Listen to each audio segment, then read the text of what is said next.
we have air conditioning in this room. Aren't we happy about that? My gosh, y'all. I moved from Texas, and I was like, it's cooler in Sacramento. Joke's on me. Jeez Louise. How are we all today? Good. Good. Thank you. Appreciate it. All right. July, everyone. Hi. I know it's like a little bit smaller this morning, so like if you want to move forward and fill in the space, a lot of people are traveling for the summer. Feel free to come on up. We're going to have, Doreen's going to be Floral arranging while she's talking, so if you guys want a better view at all, feel free to move on forward. But yeah, hi, good morning. And Sadie is going to be my clicker because my clicker also broke this morning. I'm just going to say heat combustion because I'm going to blame it all on it being 112. Yeah, you can just arrow me over, bottom right arrow. Yeah, there we go. All right, cool. Well, our theme for July is trust. It was chosen by our Islamabad chapter and was illustrated by Ibrahim Nasir. Trust is the invisible thread that weaves the fabric of our relationships and society together.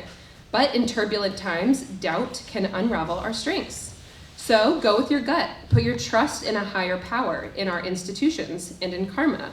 Believe that people will do the right thing. Trust the process. And that your creativity is a well that will never run dry.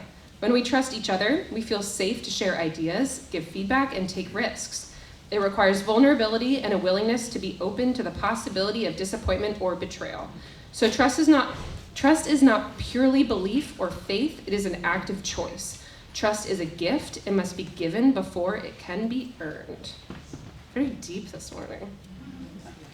And so did you know that the number one way that people learn about Creative Mornings Sacramento is through their friends? So next month we invite you all to bring a friend, whether they've never heard of Creative Mornings, have been away for a long time but are excited to get back, or are a Creative Mornings regular but just need a push from a friend to join, get them to tag along. We can't wait to see you, your buds, pour out some more coffee and expand our circle of friends. And in the spirit of making friends, I do want everyone to say hello to someone next to you. Turn, say hi, hopefully to someone you do not know.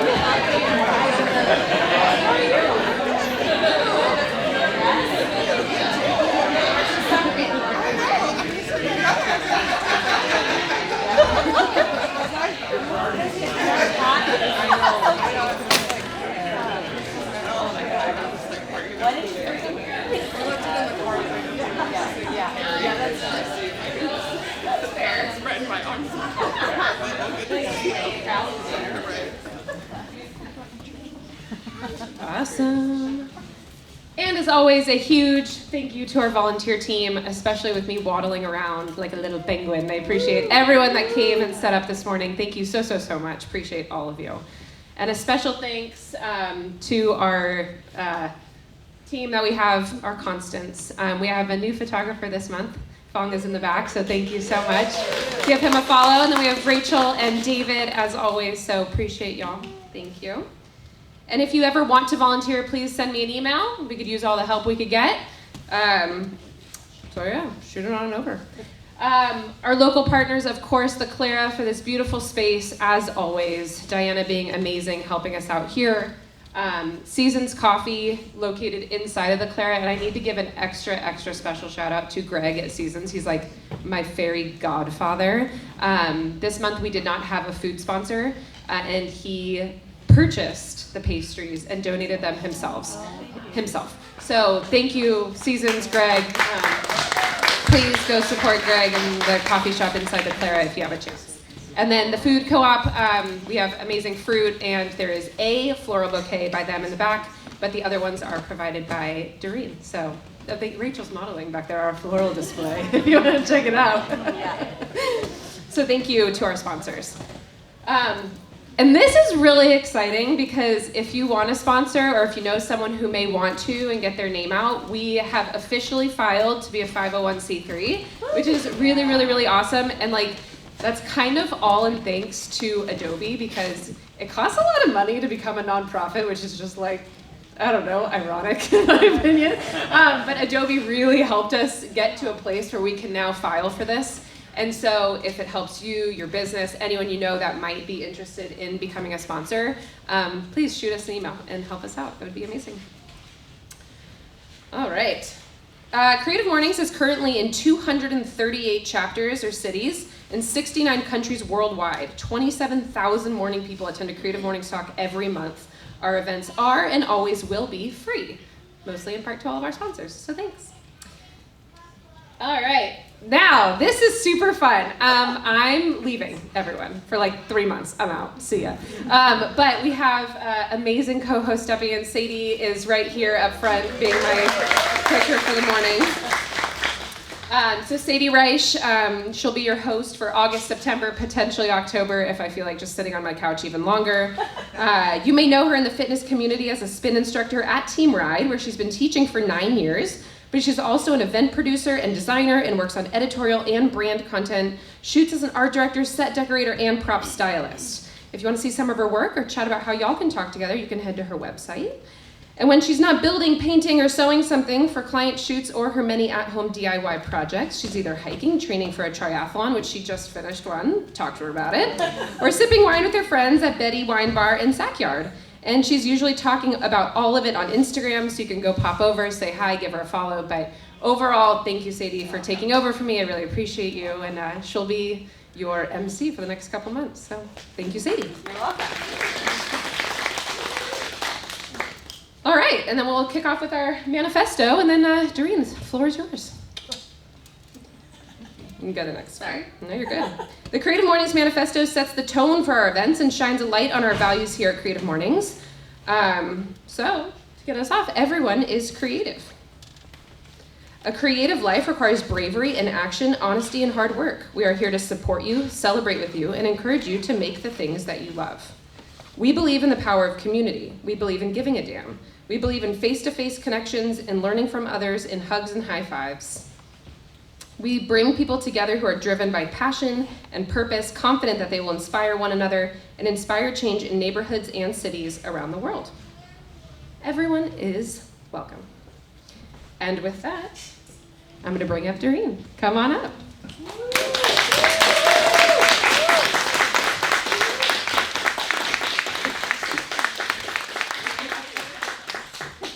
Got too short for you.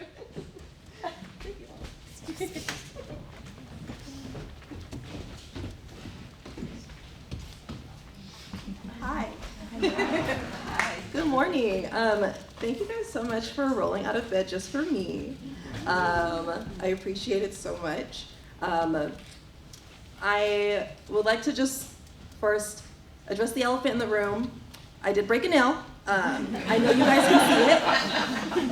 I'm saying it so that I can take the power back. I'm letting you know I don't care. Okay? I am Doreen Reichenberg. I own Poppy and Pot with my husband Kev back there. I am the florist, making me the poppy side.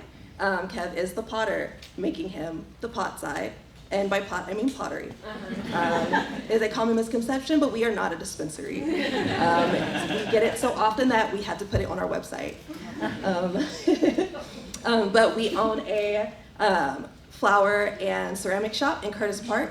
So you guys should totally come check us out. My goal today is to get through this without crying or cussing because I do both a lot. So bear with me. What you see before you may look like an ordinary pile of flowers, but I'm gonna turn it into something pretty, if you just trust me. I'm gonna give you our story and kind of explain how we became Poppy and Pot and pretty much specifically on my side. So we're gonna throw it back. It's like 2004. Destiny's Child just broke up. I was a very colorful kid growing up, obviously. I wore a lot of mixed prints. I went to a performing arts school. That's where I learned that I can paint. My goal from then on was to become an artist and go to art school. That goal was cut short when I did not get into art school. Next slide, thank you. I was also an aspiring runway model. I loved being the center of attention. Fun fact, when I was 18, I applied to be on America's Next Top Model. I got a call back and I went to LA and I got cut the first round. Did not expect that, but it didn't deter me. Because I didn't get into art school, I decided to go to community college. I went to ARC and was like, I could just be an art major there. After doing the general ed thing and learning that I needed a history class, not really my thing. So I took a fashion history class, and that's where I learned, oh my God, I could be a fashion major. I'm colorful, I can do that. So I changed to being a fashion design major at ARC. And then I started a kids clothing line. I was pregnant with my oldest daughter, Breslin, at the time. So I was very much into the most girliest possible bows, glitter, everything. But what comes with designing fashion is a lot of math, and math is hard. So I ended up just kind of pivoting from there. I was obsessed with making tutus at that time also, and then my mom started making tutus, and she was better than me at making tutus, so I stopped making them. I don't know if she does that. But that was like another moment of pivoting. So in that time, I was doing a lot of really odd jobs, and I was also on Tinder, and that's when I met Kev. So again, I was doing a lot of odd jobs, so I spent a lot of time checking out Craigslist and seeing what jobs were available, and I happened to see that Madison Avenue Florist was hiring for a customer service position. And I had no idea about the floral industry whatsoever. I went in there wearing a floral print dress and smiling and was like, I'm nice to people, I can do customer service. And I got hired on the spot. And this picture is actually my very first day at Madison. My manager, who's next to me in that picture, she became my mentor. And on my first day, she said, you're gonna want the picture of yourself as your first day as a florist. And I thought that was amazing. I'm working on it, I'm getting through it. I'm getting through it, and I just realized I haven't touched any flowers. So we're just gonna start arranging. But my coworkers were really like my family. It was really important to me that I was able to laugh every day. That really helped me get through my days. And the people that you see there were like my besties at work. Ed, who is the man right in the middle, is 85 years old, and Ed has been a florist his entire life. That's been his only job, and he owned a shop, Del Paso Florist.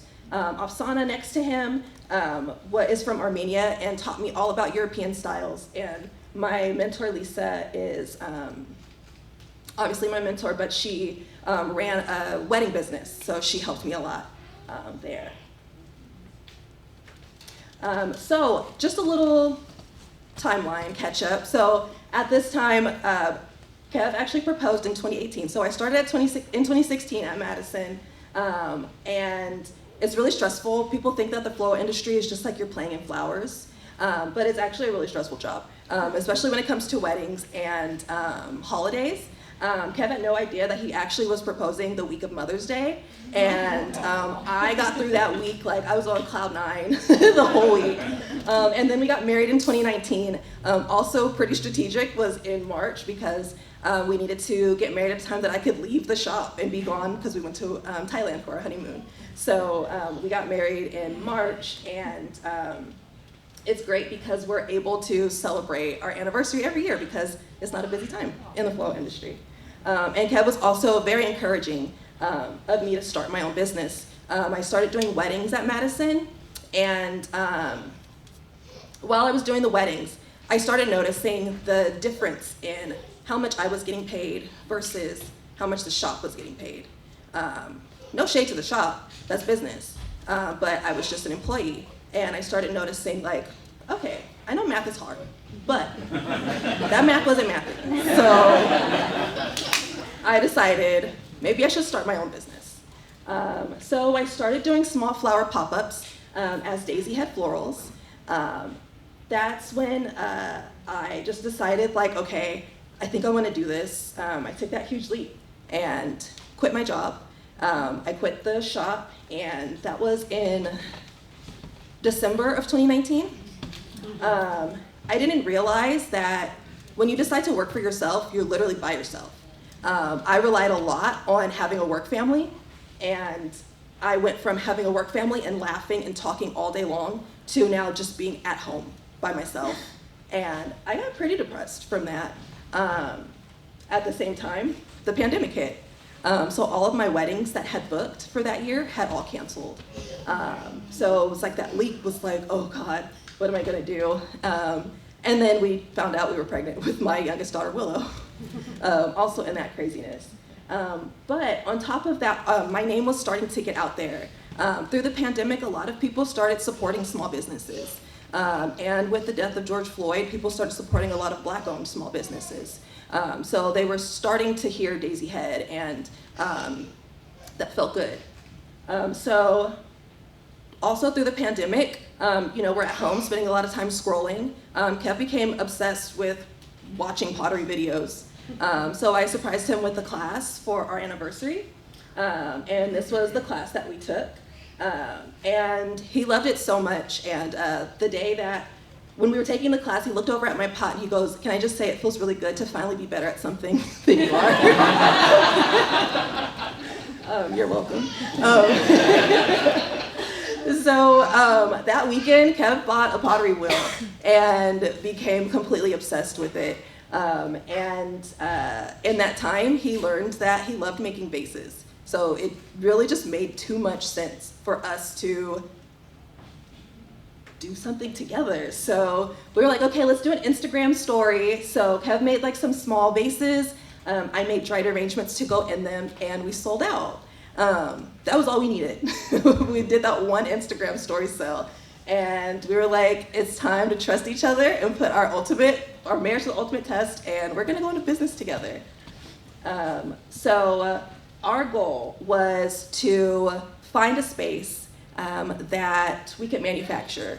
I was very adamant about not wanting a shop. I did not want to do the everyday flower shop thing. I only wanted to focus on weddings, and Kev did not want to talk to people. So, so we were like, okay, we're just gonna find a space to manufacture. The location doesn't matter because we're just manufacturing. So my friend Susan, who owns Strapping, we signed a lease in Carmichael in 2021. We found this spot. We thought it was like the spot. 3 is our lucky number, and the address was number 3. And so we were like, this is it. My friend Susan, I went and had coffee with her, and she's like, oh my God, you're opening a store. Where? And I said, Carmichael. And she goes, no. And I was like, yes, we've signed a lease. And she's like, you can't be in Carmichael. No offense to anyone that lives in Carmichael. But she said, absolutely not. You have to be near me. You have to be in Midtown or Oak Park or Tahoe Park or Curtis Park, somewhere where there are people like you guys. And she literally took me driving around for like an hour that day, looking for vacant spots in Oak Park. And so we kind of went from there thinking, oh my God, did we make a huge mistake? From then on, it actually ended up being a blessing in disguise because the landlord ended up being a slumlord. We signed the lease in November of 2021. And might I just kind of do a little bit of math for you guys? Kev fell in love with pottery in March of 2021. And then we signed a lease in 2021 as well. So we do things quickly, apparently. But yeah, we started thinking, did we make a mistake? And the landlord, we signed a lease in November of 2021. The electricity was not cut on, so we never moved in. We waited about 5 months, and the landlord was not trying to let us out of our lease. The lights finally got cut on, and that's when we found out that there was no AC in the unit. So we were like, this is our out. So we ended up having to hire a lawyer to try to get out of this lease. In that time, Susan again had a friend who was moving out of her space in Curtis Park. And she's like, you gotta jump on this. And we called, and that is the home of Poppy and Pot now. We signed our lease for Poppy and Pot in September of 2022. We pivoted completely from studio to shop because our location is just too good. We are a Black-owned, queer-owned, husband and wife-owned flower and ceramic shop. We also have a lot of local makers in our shop as well. Scroll up. These are just some examples of arrangements that we do. Our vision is to create arrangements in Kev's pots. And that arrangement's called the Poppy and Pot, and that one is our biggest seller on our website. We also do weddings that the centerpieces are arranged in Kev's pots as well. We also host lots of events at our shop. Kev is now doing classes, so he's talking to people all the time. I host a class in drag called Bouquet You Slay. Did I mention I do drag as well? And we host Drag Queen Storytime monthly. Drag is a huge part of Poppy and Pot, and drag is inherently political. We make it a point to teach our kids that we want them to embrace inclusivity and diversity. We want to stand up for what we believe in. If you feel like drag queens shouldn't be around kids, I encourage you to come to one of our Drag Queen story times, and you'll see why it's so needed. Last year in March, when we started, we had a few Drag Queen story times, but one in particular, we got targeted by a hate group. We were doxxed. Our address was posted online, our phone numbers, pictures of us with our kids, pictures of our house, all because we host Drag Queen Storytime. We had Proud Boys and Nazis literally show up to our shop at this particular story time that was actually filled completely. Our shop, maybe, if you would think of this entire space just being filled with people, that was the atmosphere in our shop that day. It was filled with so much love. Our community really came through for us. We had about 50 community members just standing outside, ready to protect families, and we put a lot of trust in them, and they really came through for us. So yeah, it's a big deal for us that we're accepting. So what happens when you trust yourself? I've had a lot of opportunities since opening up and just kind of letting myself shine. I guess you could say, putting a lot of trust in myself and my abilities. I have had a paper flower installation at the Crocker Art Museum. I've done a campaign with Michaels and Mastella. I've done flowers for the launch of Rose Ink at Sephora. I was listed as one of Florist Review's 35 under 35 florists to look out for. We do a lot of work with the Sacramento Kings, and most recently, I was on the cover of The Observer, which felt like a really big deal. It was probably the most important thing of all of these, because The Observer is a Black publication, and we're used to people writing about us and saying, come to Poppy and Pot, they're Black. Come to Poppy and Pot, they're queer-owned. But this story really showed who we are and what we stand for, and if you want the link, I'll send it to you. It was a really, really well-written story. So how did I get here? That's my family, by the way. So I've been surrounded by a lot of cool people. All of my friends that are even here have cosplayed as florists for me before. Everyone has helped me. I've put a lot of trust in my community, in my husband, and our kids put a lot of trust in us. I'm always prepared to pivot. A lot of changes happen when you're owning your own business, and I, for some reason, am always like, all right, that's that. Let's keep it moving. So yeah, it's been a wild ride, but it's been really, really positive in the end. And you can find us by coming to our shop. We're in Curtis Park. We're on Franklin and 4th, across the street from Naked Coffee, and right next door to Hop Gardens. Our Instagram is Poppy and Pot, and if you are interested in ordering flowers, if you're getting married, or I know you heard there's pottery classes, as everybody wants to do the pottery classes, they're on our website. Yeah, I appreciate this so much, and my goal was to make something pretty, but I just had to trust myself and hold this flower.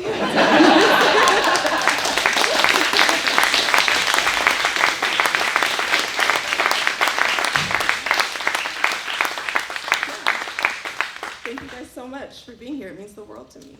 You have Q&A. Oh, any questions? Yes.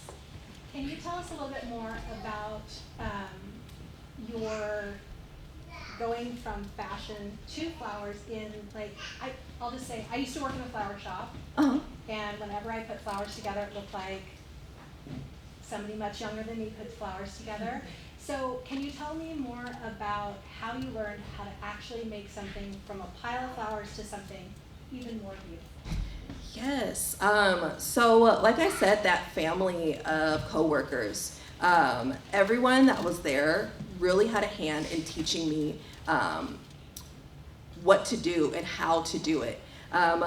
Ed, the man who's 85, Ed would sit there and just hand me flowers and say, make something.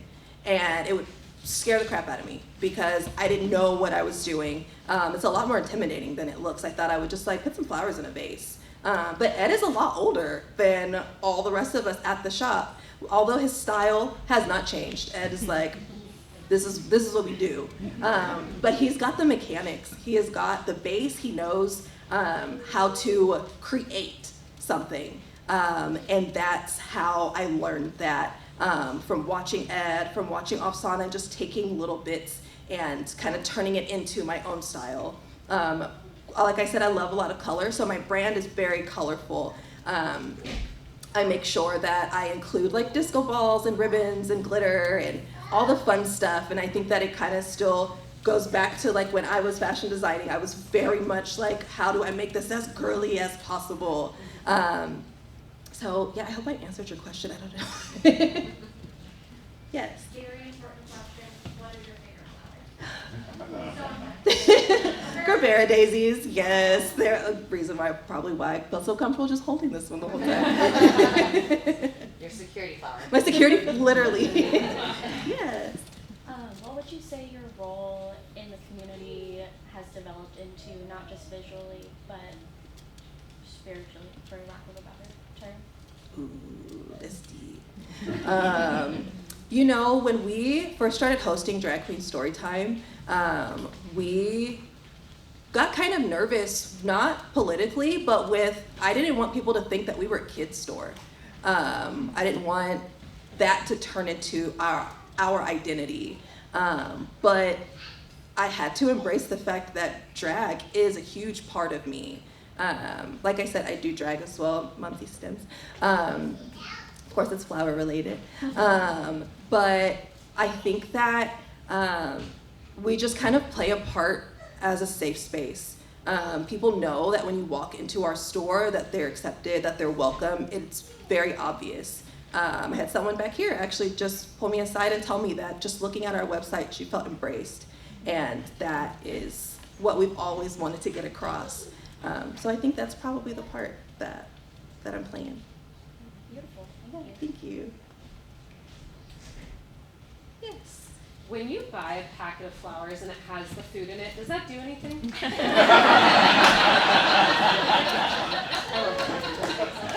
Okay, so.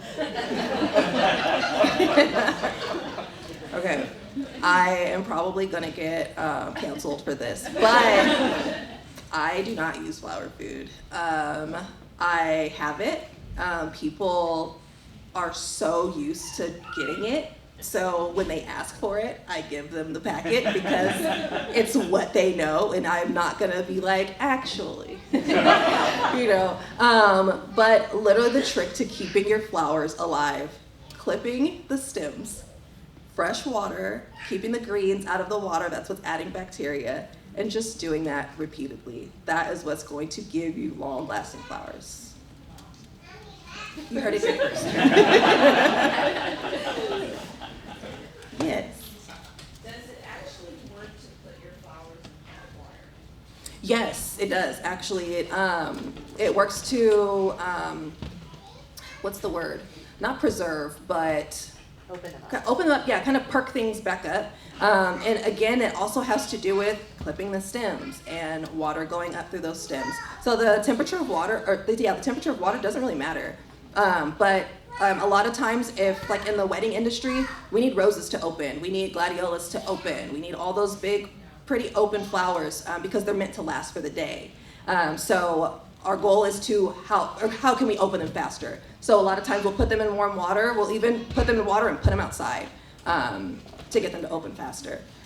So, yeah. You have such an amazing and identifiable style. When you first went from working for someone else to doing your own thing, did it take a little while to do that, or was it you just jumped into like your whole thing? It was, I feel like it just like happened. Like I was trying to really like discover who I was as a florist, but finding out that I really wanted to do colorful things was apparent. Working in a everyday flower shop, Madison Avenue Florist is a very popular shop in Sacramento, a lot of production, and that meant that we were making the same arrangements over and over again. So that's why it was so easy for me to make the decision to leave, to start my own business, because I wanted to make the things that I wanted to make. We call those designer's choice. We would get designer's choice arrangements at the shop, but, and every time I did that, it was always insanely colorful. But in a shop, there is tradition and there are specific flowers that people are expecting. They want roses with baby's breath, and that's not something that I typically do. So yeah, I think it did like just kind of happen. It was freed. Yeah, for sure. Yes. How did you get over your math anxiety? Oh, I haven't. It's here. Lots of calculators. Yes. How has Creative Mornings impacted your life as a business owner? Ooh, okay, we get deep this morning.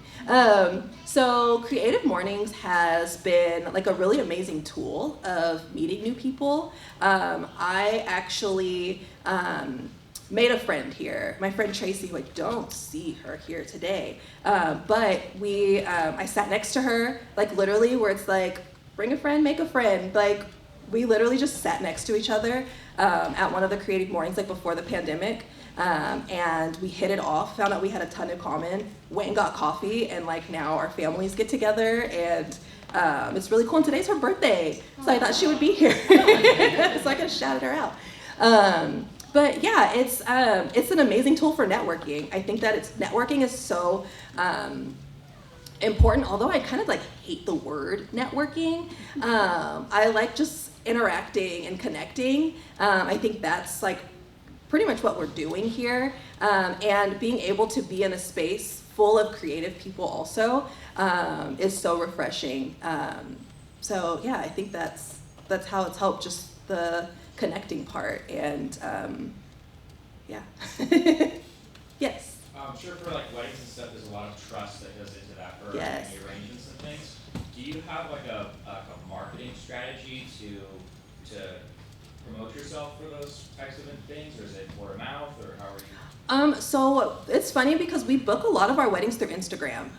That's been like our biggest tool. So I think that posting a lot of the types of weddings that I do that are my favorite weddings has really helped, because before people would say, oh my God, you do something so colorful, I love your style. And I'd say, what's your color scheme? And they'd say, all white. And I'm like, oh, kill me.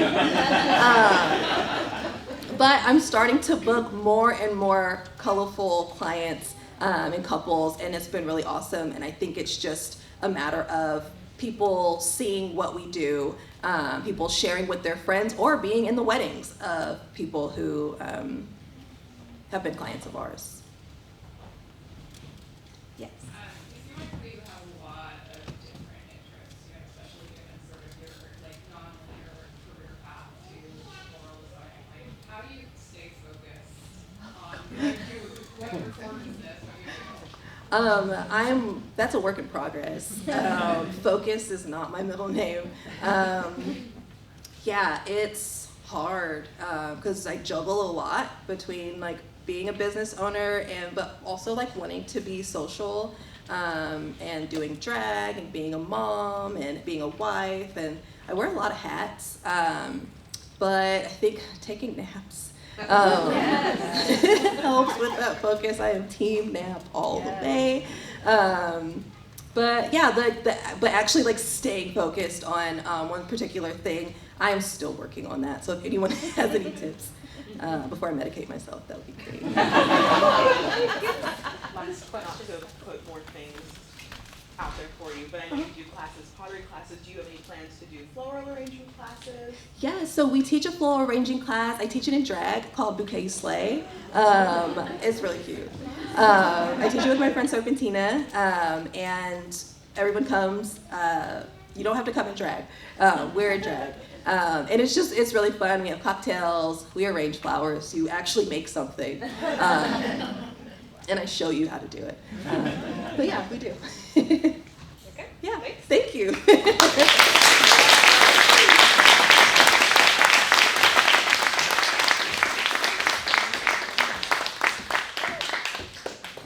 All right, y'all. Nice.